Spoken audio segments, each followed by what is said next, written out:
this is obviously going to be a top edge, right? We can also recognize in the foreground that there's a lot of sellers in here. So if we're going to sell this, it's got to be above these prices. Has to be above those prices, doesn't it? Has to be. So we got above the prices, guys. What else do you want? We got above the price.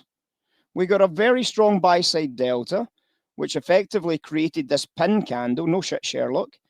And then we could recognize that that's your sell opportunity. If you wanted to do some business on the short sell, there it was. You got your short sell. And the takeaway, well, the takeaway's been very, very good.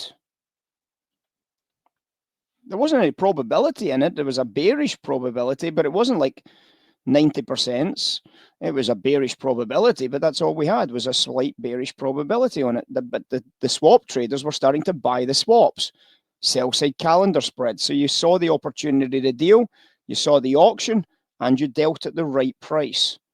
Worst case, you maybe got tapped out on a scratch or a +1. Best case, you've managed to pick up somewhere in excess of about $700 on the short sell. So I liked the sell. I don't know if anybody took it, but I liked it. And obviously we were buy side before that, but you can see quite clearly that the storyline is pretty obvious.